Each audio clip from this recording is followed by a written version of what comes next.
سوال یہ ہوتا ہے کہ مولا امیر المومنین نے اسے اپنے دور میں بزور طاقت واپس کیوں نہیں لیا؟ چلیں وہ تو واپس کرتے رہے، وہ جب دیتے تھے تو اب اہل بیت کر سکتے تھے، اس لیے کہ اگر انکار کریں گے تو یہ انکار تاریخ میں لکھا جائے گا کہ دیکھا صرف زہرا کی تھی، میرا ہے، بعد میں آنے والے اماموں نے تو کہا ہمارا ہے ہی نہیں۔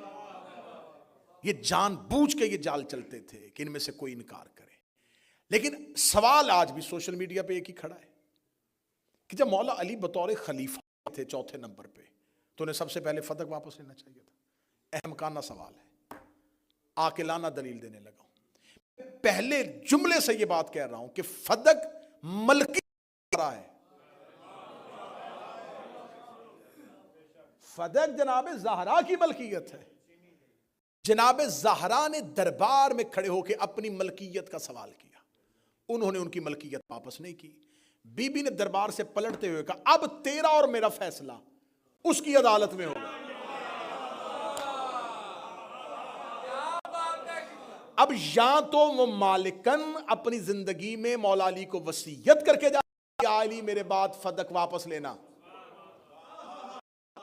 تو اب جب مولا علی بطور خلیفہ آتے تو اب علی پہ تھا کہ علی کے اوپر ایک وصیت ہے بطور قرض، وہ کہہ کے گئی تھی اب آپ کو طاقت ملے، اقتدار ملے، اختیار ملے، لے لینا۔ بی بی نے تو نہیں کہا، بی بی نے کہا یہ معاملہ اب اللہ کی عدالت میں۔ تو جو فائل سپریم کورٹ میں چلی گئی ہو،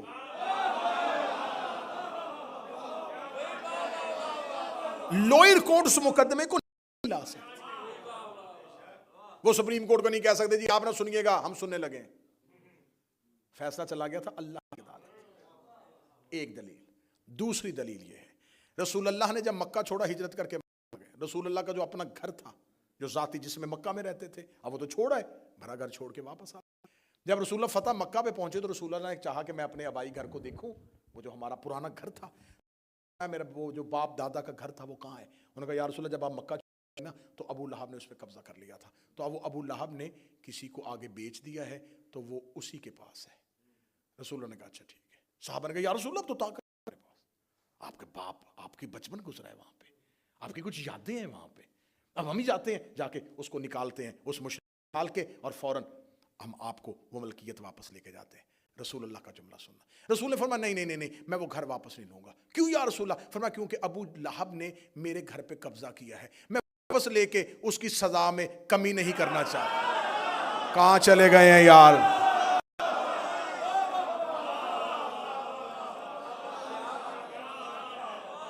اگر میں واپس لے لوں تو پھر تو حساب برابر ہو گیا، اسے چھینا تھا میں نے واپس لے لیا، تو عذاب میں تو کمی ہو گئی، سزا تو ختم ہو گئی۔ میں یہ سزا نہیں ختم کرنے دوں۔ علی واپس لے لیتے تو آج سزا تو ختم ہو جاتی، سزا باقی ہے، باقی رہے گی۔ سارے شیعہ بھی مر جائیں ایک بچہ بھی زندہ رہے وہ پھر بھی زہرا کے قاتل کی عزت نہیں کرے گا۔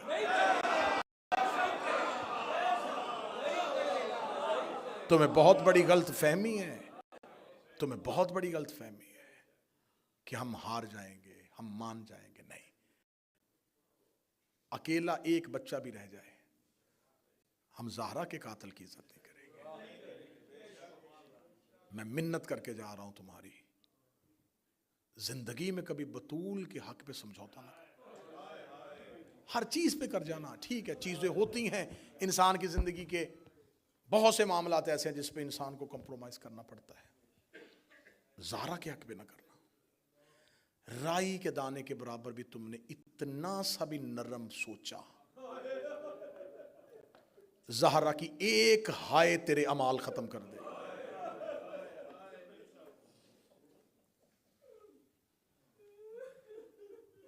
یہ چیزیں ممبر پہ نہیں پڑھی جاتی، اس وجہ سے نقصان یہ ہو رہا ہے کہ ہماری نسل کے دلوں میں نرم گوشے پیدا ہو رہے ہیں۔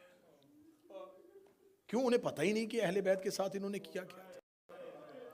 میں ایک سطر پوری دنیا میں پڑھتا ہوں اور آج بریڈ فورڈ میں پڑھنے لگا ہوں، ہم نے یزید کا جرم اتنا پڑھا کہ لوگوں نے ڈرتے اپنے بچوں کا نام یزید رکھنا چھوڑ دیا، جیسے ہم نے حسین کا قاتل پڑھا تھا۔